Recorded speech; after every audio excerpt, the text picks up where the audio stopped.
There she is. Hi, how are you? Good. Oh, let me turn my volume up a little bit so I can hear. Okay, How are you? I'm good. How are you doing? Good. I'm like Good. up. I was just saying that I usually am because we have dinner at 6:30, and so I was like, let me get ready, put on all my clothes. I have my shoes on. I have my bag packed, so as You're soon as ready to go. like out the door. Well, it's so good to see you. We're 3,000 miles away from each other. I know. I was just gonna say it's so nice to see your face. I feel like I talk, but I don't see your face. Oh, I know. Life. We have to, this is my first Instagram Live. I'm very excited Oh, to talk to really? you. I know. I've done Clubhouse, I've done Facebook, I've done all the things, but this is my first one. So I'm very happy to be your guest. I am very happy to have you. So I feel like we'll get started and people will join as they come. And then, of course, I'll save it afterwards so that for people who missed it, they can watch it after the fact. Okay, that sounds great. All right. So, first and foremost, tell us who you are, a little about yourself, just to introduce everyone here so that they know how amazing you are, as I already do know myself. You're so kind. My name is Jessica Goldklang, and I'm an event planner based in Los Angeles, California. I have two beautiful teenage daughters, an amazing partner that I love named Amy, and I live right in the city. I'm in the center of everything here in LA. I've been sad over the past year because I haven't been able to do what I love, which is my job. But I'm generally optimistic and full of light and love and joy. I don't know. I find joy in all the little things. I love telling Instagram stories. I am a storyteller. I guess you could say that's part of what I love to do as well. I'm currently writing a book on my experience about coming out and the choices that I've made in my life to get me to where I am now. And I'm also a professional illustrator. So I illustrate art for mostly film and television sets. So I'm a little of a Renaissance creative. Really are. You're a jack of all trades, a regular. A Jill of all trades. Exactly.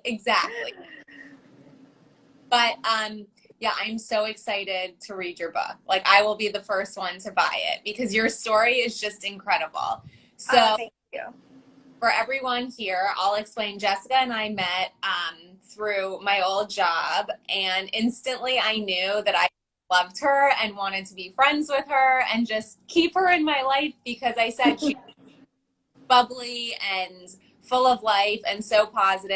And if you guys follow her on Instagram, you'll see she does these amazing stories every single day where she just talks about whatever she's feeling or whatever she's doing, but it's all narrated through these beautiful photos that she finds, and they all relate to what she's experiencing in her own life. So I highly recommend following along. But I didn't even know Amy's backstory when her and I first met. And then, of course, I started following all of her accounts, and her and I chatted a little.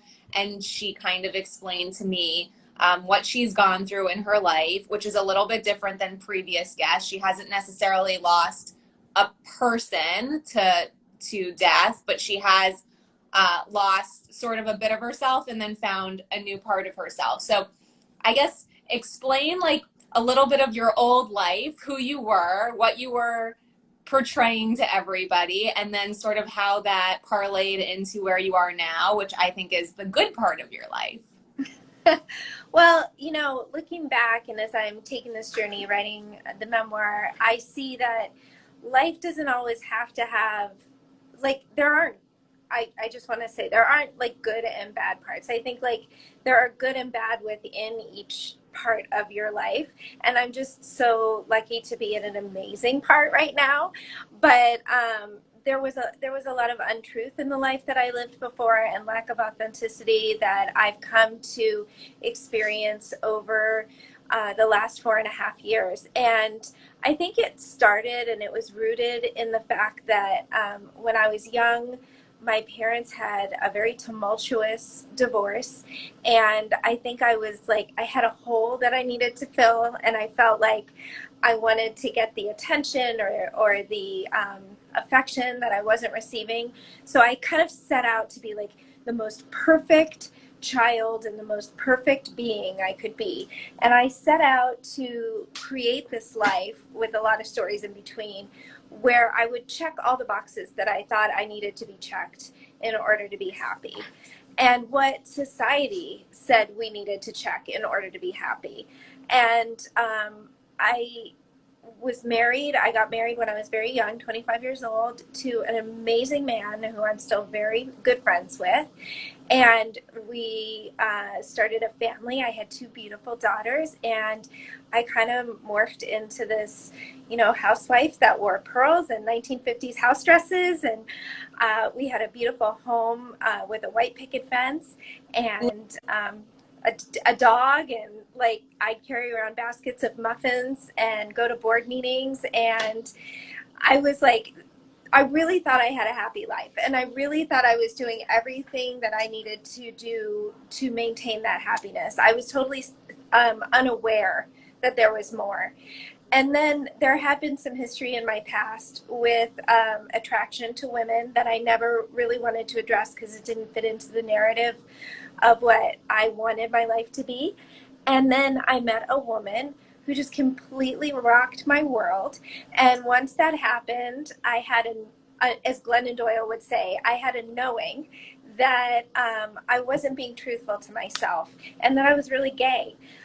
So I had to disseminate and unearth, just uproot any word you could use to the life that I had put together with all the people in it. It was probably one of the most painful things I know it was the most painful thing I've ever had to do, because there was confusion and hurt and sadness on everybody's part, even my own. I didn't understand. I really believed that I was happy.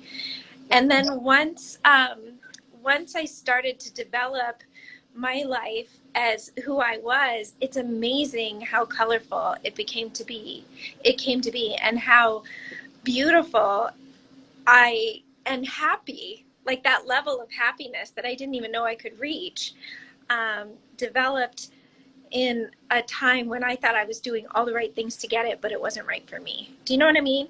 Yeah, absolutely. And like, I know you and I spoke the other day, so you kind of filled me in on like more specifics and timeline. And it's just like, it's such an inspiring story in such a different way from what I usually share. And I just feel like, especially now with COVID and what everyone is going through, I think a lot of people feel lost in their journey of life and don't know what they should do with themselves or where they should be and all of these things. And I just think hearing someone like you who has been through ups and downs and different relationships with different types of people and really have found the positives in all sides. And even though you had to let go of something and kind of put a life that you were so comfortable in and so used to, but wasn't serving to you, and then move on into something completely new and scary, but amazing, and coming out like in such a positive way. And like you said, literally adding so much amazing color to your life and joy. It's just such an inspiration to anybody who's gone through something like that or is currently going through it, because I know a lot of people really are.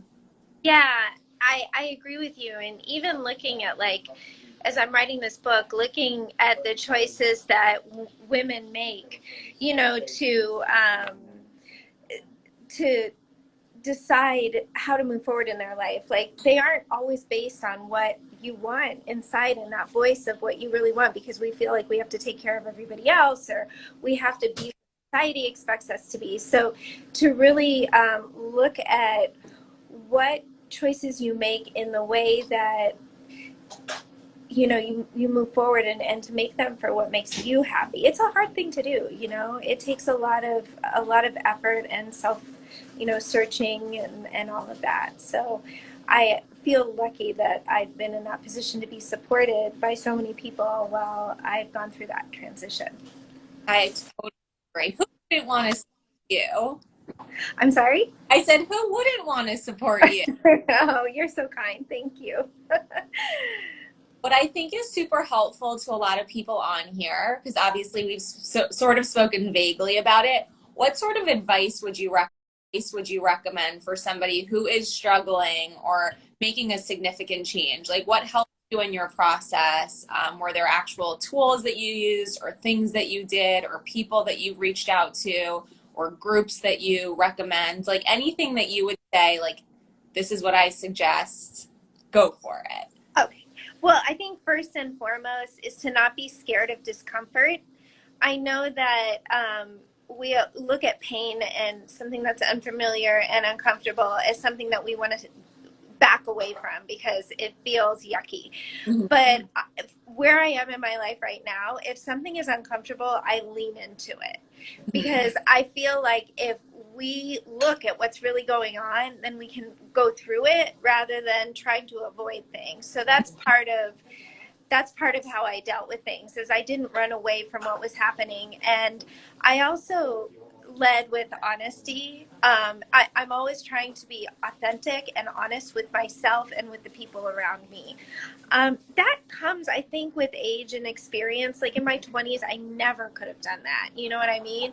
But I just got to the point where I look at things now and I think, what do I really want? And if it doesn't feel good for me or for someone around me, I work through it. Like I try to figure out what's going on.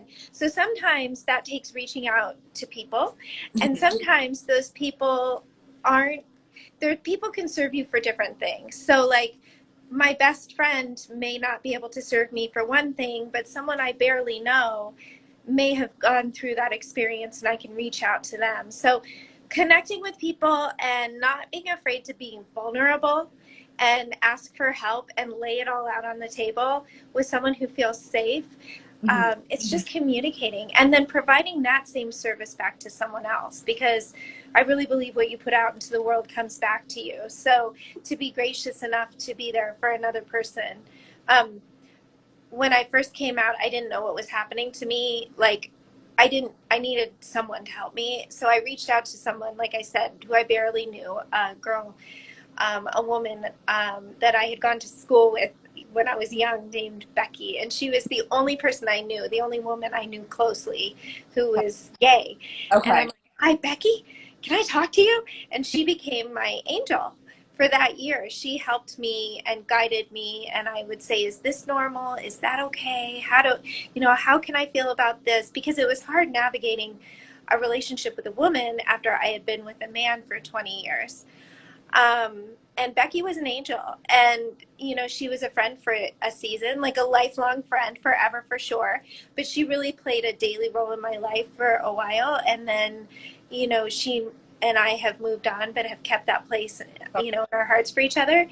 And then in turn, I've tried to do that for people as well. So I've shepherded people in that experience. So it's about women supporting women, which is like the zeitgeist of 2021, right? And humans supporting humans and just being vulnerable. I think that's great advice. And I think that works like across all different types of experiences and grief. And I know that the other guests that I've had on here say the same thing, like deal with it, move through it, don't ignore your emotions and your feelings. Really? Yeah. Yeah, said that. That's like one key that I've taken away, one point, just because the only way that you're really going to fully get through it, experience it, and then, you know, get out on the other side, a brighter side, a better side, whatever that kind of side is that you need for yourself. Um, while we were talking, someone asked, did you have, let me see if I can scroll. They said, did you have accepting your new happiness? I'm going to say probably no, but maybe in the beginning you had Oh a yeah. Oh yes, I did. I didn't want that life. I wanted the normal life. Like it was, in writing I'm seeing like there was this theme that I wanted normalcy because, if you just have this and have this and have this, then I'll be okay. It's so easy, whether it's our body image or whether it's socially or financially or emotionally, to look at other people and say, if I just had that, I'd be happy. Mhm. But, I didn't feel like being a gay woman fit the narrative of the life that would truly create happiness for me. So I constantly was asking that year, what is happiness? Like, what makes a person feel satiated? What brings joy? And I really think it's subjective. I don't think it's getting a house with a 30-year fixed mortgage and having 2 kids and, you know, a dog for everybody. There are some women who choose not to have children and are completely fulfilled. There are some women that work and are fulfilled, and there are some women that want to stay home and raise their children and they're fulfilled. So I think we all need to take a good hard look at what makes us happy as individuals and recognize that it's not like this thing that works for everybody. So once I realized I was gay, I loved it. Like, Amy will tell you, I used to walk over like into people and be like, "Hi, I'm gay," and nobody ever believes me because I'm so feminine. Like, you know, I'll walk somewhere and I'll say, "This is my girlfriend," and they're like, "Yeah, yeah, yeah," and I'm like, "No, my partner girlfriend, like I'm with her," you know, because I'm so proud. And I'm so proud of the colorful and creative community and the warm love I've received in the community. But it took a while to get there. Nothing's easy when you do a big step like that. Yeah. So I'm grateful for where I am now, but everything takes time, you know? And how many years ago now did you come out of the closet officially? 4.5 years ago. I love how I just like come out What? of the closet as though that's like I said how like natural. How long ago did you come out of the closet? I'm like, throw me.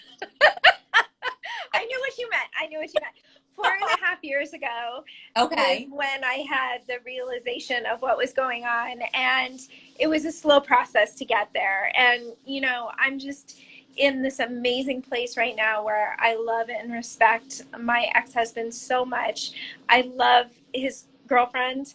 I love my girlfriend, you know, the girls, like it's just very symbiotic. We all have the same goals, you know, and we just celebrated my daughter's 18th birthday together. And I swear to you, I wake up every morning and I'm grateful for that.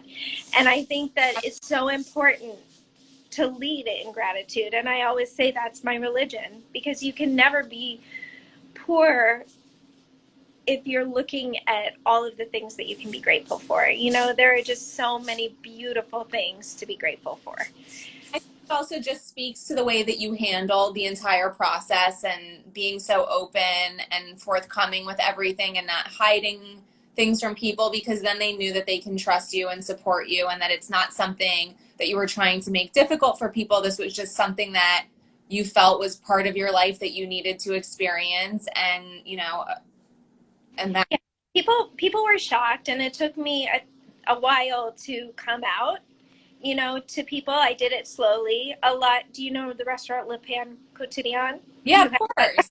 That was like my place where I'd come out, and the what? I said they mostly all closed at this point. Oh my God. Well, in back like 4 years ago, I had this little waiter that looked like Harry Potter, and he'd see me coming, and I had a corner table, and I'd bring in like a new friend or like whoever was next, and I'd be like, I have something to tell you, and inevitably he'd bring me my latte. I'd start to cry. So, and then I think it was 1 year after I came out, I did a big Facebook post, and you know, it was healthy for me to move out of where I was. I moved to the city. I was in the valley, so I moved into the city.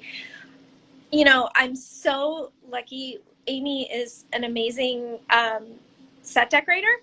So she's incredibly talented and good at what she does. So she taught me how important it was to have a home that you love. And literally my life before was all beige. Like my couches were beige, my walls were beige. I was so afraid to make a choice about color. Like what didn't match, what goes. And Amy came into my life, and in the secondary way, she said, just put the pillows together. Just throw up some color on the wall. Buy a turquoise couch. Like, life is too short. Don't be so safe. Like, enjoy your space. And that's really who I am. Like, now it's all about color and joy. I don't want to be beige anymore. You know, I want to show, I want my surroundings to reflect who I am. And that's just how, and it was an amazing lesson she taught me to not live in fear that way and through such a little thing, you know. I mean, and I remember the first time you and I chatted was over FaceTime and you guys were in the car Yeah. together. Top hat. And I love that she pulled that out of you because that's how you know when you feel comfortable and you finally are in the place where you need to be, where you can actually live in a place that's very you. And you even told me the other day that you didn't even know like what you liked in terms of like certain foods and Yes. had to like figure out like what you actually really enjoyed as opposed to just like creating this facade that made people think you were one person versus the other. Yeah, I did say, and I say that a lot. It's like when you finally get in touch with who you are and how you're supposed to live in your life, in an authentic and true way, you start to question everything. Like you just said, what kind of ice cream do I like? Do I like to listen to music? Because everything I was doing almost felt like, I mean, of course, there were some things that I love to do that are genuinely me that have not changed. But there was a lot that I felt like I had to do, like the way I dressed or just the persona that I was putting on. It was like, it was almost like a costume. And exhausting to Yeah. pretend. Oh my God, it's so exhausting. And it's okay now. When I did come out, I lost people. And it's okay, and to understand that not everybody is going to be there for your journey. Mhm. It's just kind of, again, that fact about like leaning into things Mhm. and like really understanding that pain isn't a bad thing, but if that's what's going to teach you to move forward in your life and to give you a greater understanding of the world in whole and humanity and the people around you, but do it honestly and with grace. That pain, I hate to say it because it sounds so crazy, but it almost just reminds you that you're alive, that like you Oh, went totally. through that strongly about. And Yeah. while feeling ever, once you can get through it and realize you're going to be okay, you're like, okay, I am here. Like, hear me roar. I can do it. I got through this. Like, I can do anything. So it actually is honestly pretty beneficial to go through and feel something like that because Yeah. without forget that Yeah. this. And when we talked in earlier this week, I talked about how, grief for me during that time of dismantling my life was so painful. It was almost like a death because it was a death of a life that I had built, and I didn't know how it would be rebuilt. And it was so painful. I probably grieved like you would grieve if you lost a person, Yeah, the heaving sobs on the bed, the snotty, fat, wet tears, in the car, the waves of pain that would overcome me, like not being able to eat, not being able to sleep, all of that, it feeling like you want to run down the street screaming. Like I went through all of that. And I guess after I've done that, I feel like little things like work or, someone being upset about something feels like it doesn't have as much weight after yeah, you face something like that. absolutely. 100%. Well, that speaking of work, tell us a little bit about how experience and this major change in your life has created Party Crush events and how he Yeah. helped you build this amazing business that just brings so much joy and literally color to people's lives. Sort of like backstory, because I think your whole that's also like something that you've overcome time and time again is that you've been in this catering event role for your almost entire career and it's changed and changed and you've managed to come out stronger each and every single time. Yeah, I mean, I feel so lucky to be in the position I am doing what I do for work. I love creating memories for people. I love taking care of people. I love being creative. I love building. When you're a party planner, my job is kind of like being a producer. So Mm-hmm. I hire a lot of different vendors to put together an image or an idea or a feeling of what I'm trying to construe for my client. And I have this is my third business. My first one started 20 years ago. I started in the television industry, so I learned how Hollywood works and getting things done immediately and how to take care of people in the, in like a very high, people who need a lot, Yeah. like fast. You're in Los What? Angeles, you learn very quickly how to get things done very You quick. know, it's Yeah. crazy. Like people are crazy here. And There, like the answer no does not exist in Los it Angeles. does. Oh my gosh, I have a story I could even tell you. I can't tell you, but I had a story yesterday that where it was like, get it done. And I was like, Oh, okay. okay. I felt like a production assistant. But I know what it's like to turn things around quickly, to get things done, and to do so with professionalism. And so after I came out of TV, I did really high end children's parties. And I worked for the television crowd mostly. And then I took some time off to have babies. And then I went back in. I started my own catering company. So I'm a self taught chef. I was in the kitchen slinging food, burning myself, cutting my fingers off with a mandolin. Like, just, it was a mess. But I loved it. And it was like grad school because I think catering is the backbone of a party. Yeah, And when you understand how food and the food part of it works, it just makes me a better business owner in event planning and whole. So now, when I got a divorce, I started my own event planning company, and I was again scared, like uncertain, imposter syndrome. Not sure that I could carry it, but man, I jumped in and I have worked so hard, and I feel like it came to fruition, and it came to fruition because I was putting forth the real me, the yeah. authentic me, the colorful me. I wasn't trying to stifle it and, ooh, should I do that because that party planner does that? I was like, here I am. This is what I do. This is my heart. And I'm very much my heart. So I'm able to combine all of my experience from working in television and being fast paced, all of my experience of being in a kitchen and cutting myself up and serving food. And now I am throwing parties that are dreamy. They're Hey, just dreamy. And my clients are still mostly TV people. Those are my people. crazy how it all comes full circle. Everything happens for a reason, and it's almost magical. Like the other day, I was just thinking uh, some things that have happened. Quarantine was horrible. Like I haven't worked since last March. It's It's so horrible. But I wouldn't be writing a book, that if I didn't have it. And my art is because Amy told me you should start drawing for my sets. So like I think that we're all magically connected and can help each other in ways that we don't even realize. It's just having an open heart to it. absolutely. I love it. Yeah, I love everything that you do, and I would recommend you, like I said, following Jessica on Instagram, and she has some really amazing highlights. And my favorite highlight is like about your career and how you put Mm.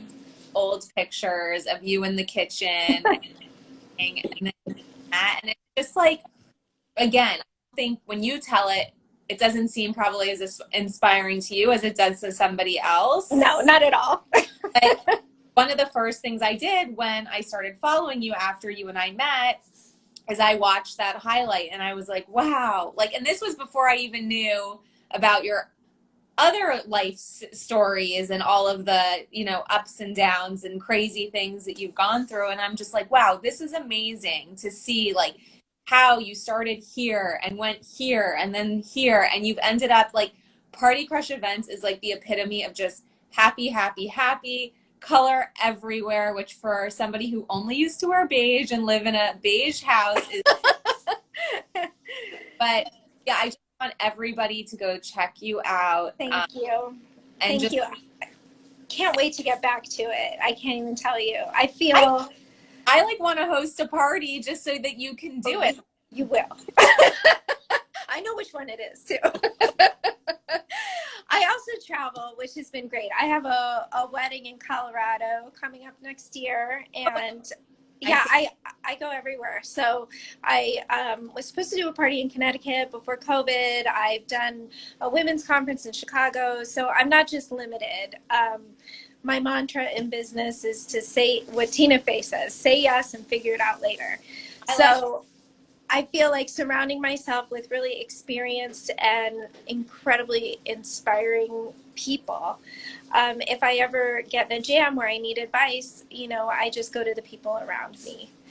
And so it's about, if you look at my business and my personal life, it's really about persevering and not being afraid to do the hard work, whether it's painful, emotional work, which I've been in therapy for a long time, or physical work in the job you want to make it, to make it happen. I think it's just so funny that everybody has sort of closed out their time on my, whatever you use on a podcast, because it's not a podcast, but go through it, feel it, experience it, because it's going to be hard and it's going to suck.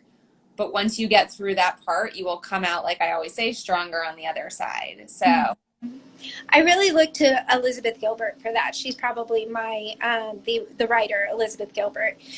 I love her book, Big Magic, on creativity. And she always talks about how fearless she is to take risks and whatever the outcome is going to be. Because in order to love really, really big, you can hurt just as deeply. Yeah. But to live your life safe in the beige house means that you're not going to have that glorious love, So it's worth it to reach for that love, to reach for the dreams, to reach for all of the things that your heart desires in this world. And if you experience pain, that's just momentary and part of the journey, but it's worth it to just try. Well, I thank you for every ounce of love and happiness that you have. And I'm so excited to LA so that I can see you in real life and we can take a shuttle or Yes.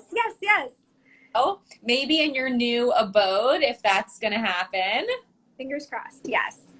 But thank you so much for coming on. I know that your story definitely has inspired a bunch of people. Just stay safe and enjoy the rest of your Sunday because we still have a few hours left. And thank you. I just want to say, if anybody who watches this wants to reach out to me, my heart and my ears are open to you, and I'd be happy to talk about anything. Just DM me privately if you'd like.